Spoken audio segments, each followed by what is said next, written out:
ಈ ಹಿನ್ನೆಲೆಯಲ್ಲಿ ನಾನು ನನ್ನ ಭಾವನೆಯನ್ನು ನಿಮ್ಮ ಮುಂದೆ ಹಂಚಿಕೊಳ್ಳುತ್ತೇನೆ ಅಂಥೇಳಿ ತಮ್ಮನ್ನು ಆಫೀಸ್ಗೆ ಬನ್ನಿ ಅಂಥೇಳಿ ನಿಮ್ಮಲ್ಲಿ ವಿನಂತಿ ಮಾಡಿದೆ.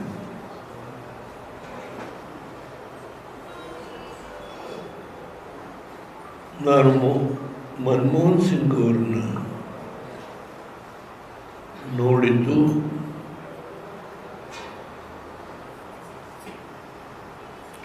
ಲೋಕಸಭೆಯಲ್ಲಿ 1991ರಲ್ಲಿ ನಾನು ಕರ್ನಾಟಕದಿಂದ ಮೊದಲನೇ ಬಾರಿಗೆ ಲೋಕಸಭೆಗೆ ಹೋದೆ.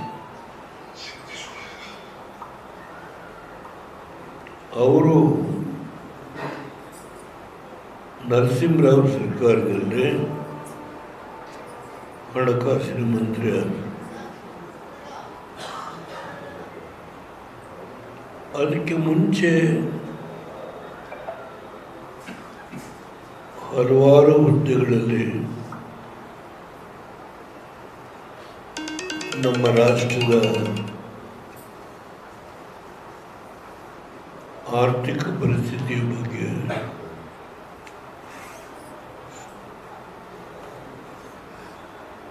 ಸರಿಪಡಿಸಲಿಕ್ಕೆ ಪ್ರಯತ್ನ ಮಾಡಿದ್ದಾರೆ. ರಿಸರ್ವ್ ಬ್ಯಾಂಕ್ ಗವರ್ನರ್ ಆಗಿದ್ದರು,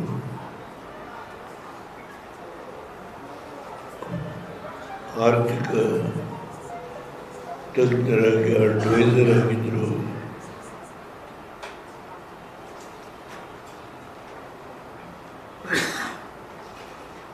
ವಿಶ್ವಸಂಸ್ಥೆಯಲ್ಲಿ ಒಬ್ಬ ಅಧಿಕಾರಿಯಾಗಿ ಕೆಲಸ ಮಾಡಿದರು. ಹೀಗೆ ಅವರು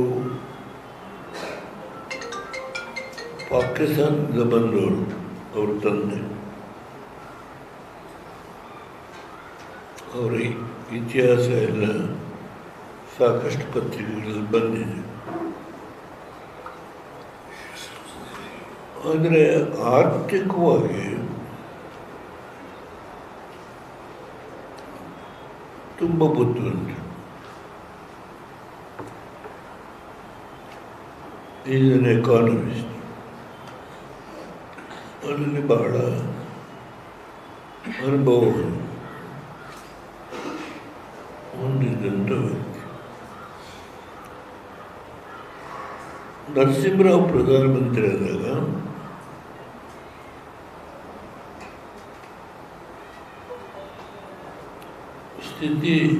ದೇಶದ ಸ್ಥಿತಿ ತುಂಬ ಹದಗೆಟ್ಟಿ.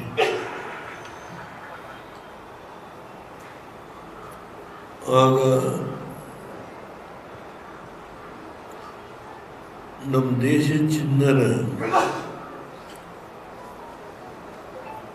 130 ಟನ್ನು ಚಿನ್ನನ ಹಣ ಹಾಕ್ತಾರೆ.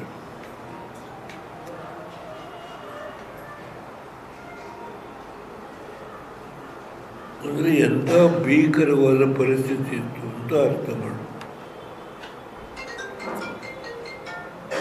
ಅಲ್ಲದೇ ಇದ್ದರೆ ನಮ್ಮ ದೇಶಕ್ಕೆ ತುಂಬ ಕೆಟ್ಟ ಹೆಸರು ಬರೋದು. ಆ ಸನ್ನಿವೇಶದಲ್ಲಿ ಇವರು ಹಣಕಾಸಿನ ಮಂತ್ರಿಯಾಗಿ ನರಸಿಂಹರಾವ್ ಸರ್ಕಾರದಲ್ಲಿ ಈ ದೇಶದ ಗೌರವವನ್ನು ಉಳಿಸಲಿಕ್ಕೆ ಆರ್ಥಿಕ ತಜ್ಞರಾಗಿ ತಮ್ಮ ಪ್ರಯತ್ನ ಪ್ರಾರಂಭ ಮಾಡಿದರು.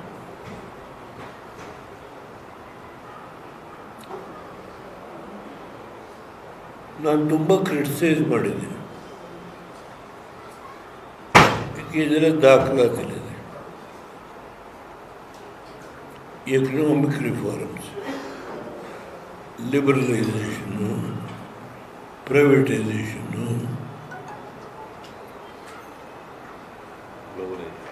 ವಿದೇಶದಿಂದ ಹಣ ಬರ್ತಕ್ಕಂಥದ್ದಕ್ಕೆ ನಮ್ಮ ನೀತಿಯ ಮಾರ್ಪಾಡು, ಅಂದರೆ ಫಾರಿನ್ ಡೈರೆಕ್ಟ್ ಇನ್ವೆಸ್ಟ್ಮೆಂಟ್ ಅಂತ ಹೇಳಿದ್ರು. ಹೀಗೆ ಈ ಸುಧಾರಣೆಗಳನ್ನು ಅವರು ತಂದರು.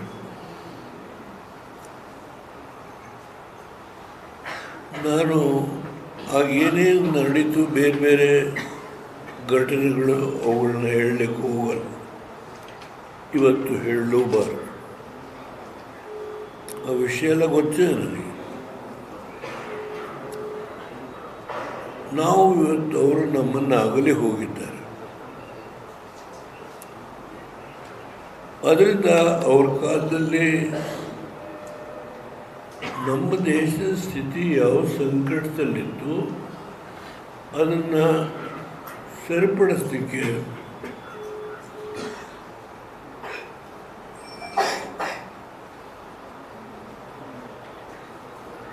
ಸರ್ವ ಪ್ರಯತ್ನ ಮಾಡಿದ್ದೆ.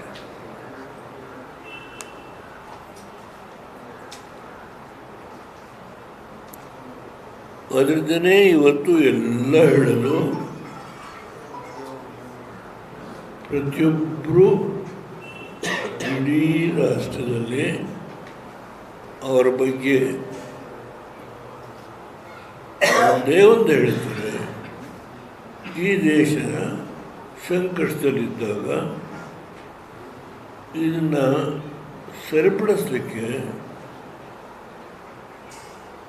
ಹಲವಾರು ಕ್ರಮಗಳನ್ನು ತೆಗೆದುಕೊಳ್ಳಿ. ಏನಪ್ಪ ಅಂದರೆ ಹೇಳಿದಿಲ್ಲ, privatisation, liberalisation, foreign direct investment, ವಿದೇಶಿ ಹಣ ನಮ್ಮ ದೇಶಕ್ಕೆ ಬರೋದು. ಹೀಗೆ ಈ ಸುಧಾರಣೆಯನ್ನು ತೆಗೆದುಕೊಂಡು ನರಸಿಂಹರಾವ್ ಸರ್ಕಾರದಲ್ಲಿ 5 ವರ್ಷ ಹಣಕಾಸಿನ ಮಂತ್ರಿ ಆದರು. ಅದಾದಮೇಲೆ ಅವರೇ ಪ್ರಧಾನಮಂತ್ರಿ. ಅವರು ಪ್ರಧಾನಮಂತ್ರಿಯಾಗಿ 10 ವರ್ಷ ದೇಶ ಆಳ್ತಾರೆ.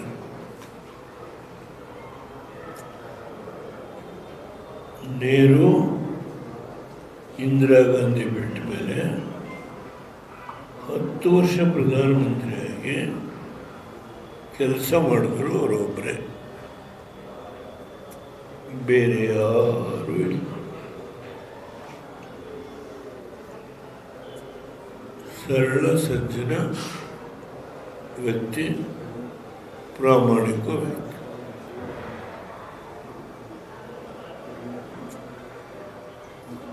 ಅವರು ನಮ್ಮನ್ನು ಅಗಲಿ ಹೋಗಿದ್ದಾರೆ. ನಾವು ಇವತ್ತು ನಮ್ಮ ಪಕ್ಷ ಅಲ್ಲ, ಪಾರ್ಟಿ ವಿಷಯ, ಒಬ್ಬ ದೇಶದ ಪ್ರಧಾನಮಂತ್ರಿ. ಕುಮಾರಸ್ವಾಮಿಯವರು ಬೆಳಿಗ್ಗೆ ಹೋಗಿ ಅವರ ಪಾರ್ಥಿವ ಶರೀರಕ್ಕೆ ನಮ್ಮ ಪಕ್ಷದ ಪರವಾಗಿ ವೈಯಕ್ತಿಕವಾಗಿ ಅವರು ಗೌರವ ಸಲ್ಲಿಸಿ ವಾಪಸ್ ಬರ್ತಾ ಇದ್ದಾರೆ. ಅಂದರೆ ಇವತ್ತು ನಮ್ಮ ಆಫೀಸಲ್ಲಿ ನಮ್ಮ ಪಕ್ಷದ ಅಧ್ಯಕ್ಷರು ಇಲ್ಲೇ ಕೂತಿದ್ದಾರೆ, ತಿಪ್ಪೇಸ್ವಾಮಿಯವರು ಇಲ್ಲೇ ಕೂತಿದ್ದಾರೆ, ರಮೇಶ್ ಕುಮಾರ್ ಇಲ್ಲೇ ಕೂತಿದ್ದಾರೆ, ಪುಟ್ಟರಾಜು ಬಂದಿದ್ದಾರೆ, ನಾಡಗೌಡರು ಬಂದಿದ್ದಾರೆ, ಇನ್ನು ಕೆಲವರು ಸ್ನೇಹಿತರು ಪಕ್ಷ ಬಂದಿದ್ದಾರೆ, ಜಿಲ್ಲಾಧ್ಯಕ್ಷರು ಇದ್ದಾರೆ, ತಾಲೂಕಾಧ್ಯಕ್ಷರು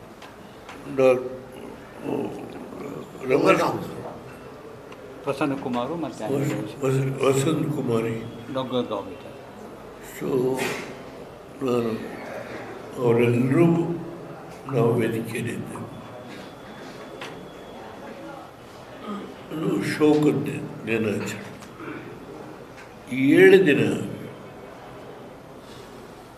ಅವರು ನಿಧನ ಹೊಂದಿದ ಹಿಂದಿನದಲ್ಲಿ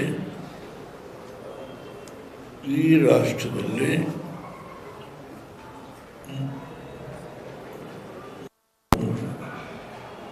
ಅವರ ಗೌರವಾರ್ಥವಾಗಿ ಯಾವುದೇ ಸರ್ಕಾರಿ ಕೆಲಸ ಮಾಡಬಾರದು. ನಮ್ಮ ನ್ಯಾಷನಲ್ ಫ್ಲಾಗು 7 days ಅದು ತಗ್ಗಿಸಿ ಅರ್ಧ ಮಟ್ಟಕ್ಕೆ ಇಳಿಸಿ ಗೌರವ ಕೊಡ್ತಾರೆ. ಯಾಕೆ ಅಂದರೆ 10 ವರ್ಷ ಪ್ರಧಾನಮಂತ್ರಿಯಾಗಿ 5 ವರ್ಷ ಹಣಕಾಸಿನ ಮಂತ್ರಿಯಾಗಿ ರಿಸರ್ವ್ ಬ್ಯಾಂಕ್ ಗವರ್ನರ್ ಆಗಿ ಆರ್ಥಿಕ ಸಲಹೆಗಾರರಾಗಿ ಈ ದೇಶಕ್ಕೆ ಸುದೀರ್ಘವಾಗಿ ಸೇವೆ ಸಲ್ಲಿಸಿದ್ದಾರೆ ಅಂತ ಒಬ್ಬ ಮುತ್ಸದ್ದಿ ರಾಜಕಾರಣಿ, ಹಿರಿಯ ರಾಜಕಾರಣಿ 92ನೇ ವಯಸ್ಸಿನಲ್ಲಿ ನಮ್ಮ ಅಗಲಿ ಹೋಗಿದ್ದಾರೆ. ನಾವು ಅವರ ಜೊತೆ ನಾನು ತುಂಬ ವೈಯಕ್ತಿಕವಾಗಿ ಅಲ್ಲ, ಅವರ ನೀತಿ ಬಗ್ಗೆ ಕೂಡ ಏಕೆಂದರೆ ಅನೇಕ ಪುಸ್ತಕಗಳನ್ನು ಬರೆದಿದ್ದಾರೆ ನನ್ನ ಹೋರಾಟದ್ದು. ಅದನ್ನು ಹೇಳಿದ್ದಾರೆ, ಸತ್ಯಾಂಶ ಮುಚ್ಚಿಡೋಕ್ಕಾಗಲ್ಲ. ಅದೇನೇ ಇರಲಿ, ವೈಯಕ್ತಿಕವಾಗಿ ನನಗೆ ಅವ್ರ ಬಗ್ಗೆ ಗೌರವ ಇದೆ. ಪ್ರಾಮಾಣಿಕಸ್ಥರು, ದೀರ್ಘ ಸೇವೆ ಸಲ್ಲಿಸಿದ್ದಾರೆ ಅಂತ ಹಿರಿಯ ಚೇತನ ನಿನ್ನೆ ರಾತ್ರಿ 9:30 ಗಂಟೆಗೆ ತೀರೋಗಿದ್ದಾರೆ. ನಾವೆಲ್ಲರೂ ಸೇರಿರೋದು ಅವರ ಆತ್ಮಕ್ಕೆ ಭಗವಂತ ಮೋಕ್ಷ ಕೊಡಲಿ. ಅವರೇನು ತೀರ್ಕೊಂಡು ಹೋಗಿದ್ದಾರೆ, ಅವರ ಕುಟುಂಬಕ್ಕೆ ಆ ದುಃಖವನ್ನು ಸಹಿಸಿಕೊಡ್ತಕ್ಕಂಥ ಶಕ್ತಿಯನ್ನು ಆ ಪರಮಾತ್ಮ ಕೊಡಲಿ ಅಂತೇಳಿ ನಾವೆಲ್ಲರೂ ಆ ಪರಮಾತ್ಮನ ಪ್ರಾರ್ಥನೆ ಮಾಡೋಣ. ಮಾಧ್ಯಮ ಸ್ನೇಹಿತರು, ನೀವು ಇವತ್ತು ಯಾವುದು ನಿಮ್ಮ ಮನಸ್ಸಿನಲ್ಲಿ ಏನಾದರೂ ಹಲವಾರು ವಿಷಯ ಇರ್ಬೋದು.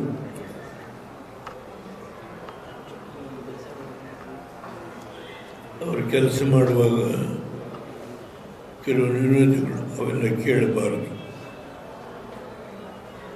ಇವತ್ತು ಅವರು ತೀರ್ಕೊಂಡು ಹೋಗಿದ್ದಾರೆ, ಸುದೀರ್ಘವಾಗಿ ಸೇವೆ ಸಲ್ಲಿಸಿದ್ದಾರೆ. ಈ ದೇಶದ ಆರ್ಥಿಕ ಉನ್ನತಿಗೆ ತಮ್ಮ ಶಕ್ತಿ ಮೀರಿ ಒಬ್ಬ ಎಕ್ಸ್ಪರ್ಟ್ ಎಕಾನಮಿಸ್ಟ್ ಆಗಿ ಅವರು ಮಾಡಿರ್ತಕ್ಕಂಥ ಸೇವೆನ ನಾವು ಸ್ಮರಿಸ್ಕೊಳ್ಬೇಕು. ಅದನ್ನು ನಾವೆಲ್ಲರೂ ಇವತ್ತು ಅವರ ಆತ್ಮಕ್ಕೆ ಭಗವಂತ ಚಿರಶಾಂತಿ ಕೊಡಲಿ, ಮೋಕ್ಷ ಕೊಡಲಿ ಅಂತ ಪ್ರಾರ್ಥನೆ ಮಾಡೋಣ. ಅವರ ಕುಟುಂಬಕ್ಕೆ ದುಃಖವನ್ನು ಸಹಿಸಿಕೊಳ್ತಕ್ಕಂಥ ಶಕ್ತಿ ಬರಲಿ ಅಂತೇಳಿ ಪ್ರಾರ್ಥನೆ ಮಾಡೋಣ. ನಾನು ಇಷ್ಟು ಮಾತನ್ನು ಹೇಳಿ ಮಾಧ್ಯಮ ಸ್ನೇಹಿತರಿಗೆ ನನ್ನ ನಮಸ್ಕಾರವನ್ನು ತಿಳಿಸ್ತೇನೆ. ಇಂಗ್ಲೀಷಲ್ಲಿ ಒಂದು ಬೈಕ್ ಅವರು ಇದ್ದಾರೆ, ಅವರು ಬೇಕಾದ್ರೆ ಹಾಗೆ ಇಲ್ಲೇ ಬರೋದು ಬೇಡ. I speak in English. First time I met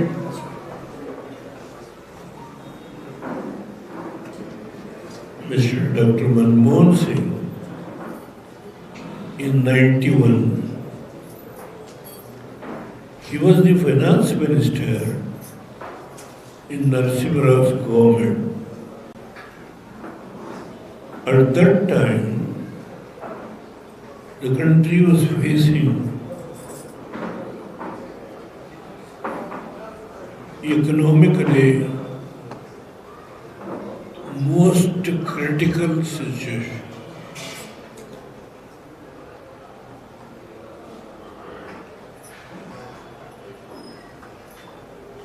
At that time, he took the responsibility as a finance minister. He tried his best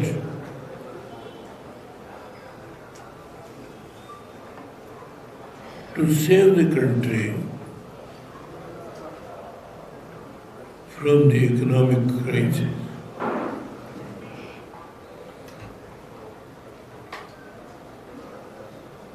Otherwise, country would have been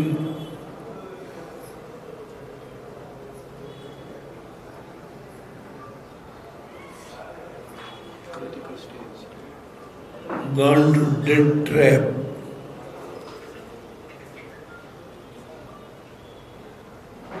ವಿಶ್ವದಲ್ಲಿ ದಿವಾಳಿ ಅಂತ ಹೇಳ್ತೀವಿ, ಡೆಟ್ ಟ್ರ್ಯಾಪ್. ಆ ಸ್ಟೇಜ್ಗೆ ಹೋಗೋದು. To overcome that, he pledged Narasimha Rao government, and he as a finance minister took a decision to pledge 130 ton gold to overcome the crisis.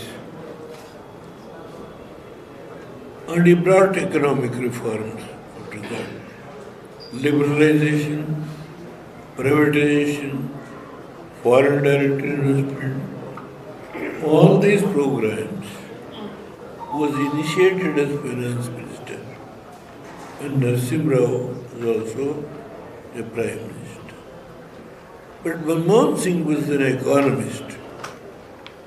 He worked in World Bank, he worked in Reserve Bank governor, advisor to Government of India. Vast experience, and he served the nation finally for 10 years as Prime Minister. It is a great loss to the nation. Yesterday night at 9:30, he expired.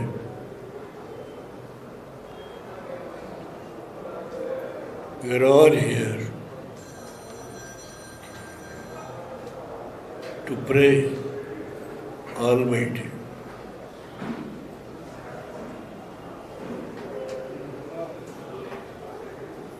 to see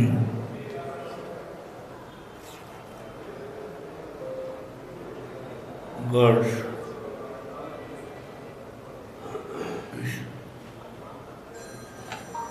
give moksha, or what we believe, to the Atma of Dr. Manmohan Singh, who is a very pious, honest, sincere.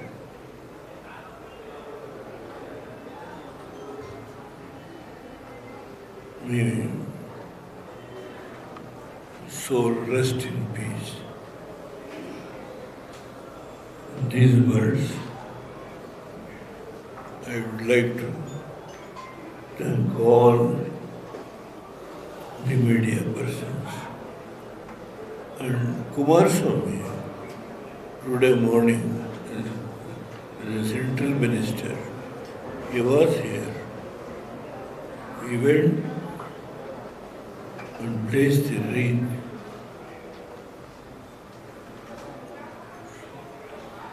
on the body of ಹೆಚ್ಚಿನ ವಿಡಿಯೋಗಳಿಗೆ ಪ್ರತಿಧ್ವನಿ YouTube channel subscribe ಮಾಡಿ, bell icon click ಮಾಡಿ.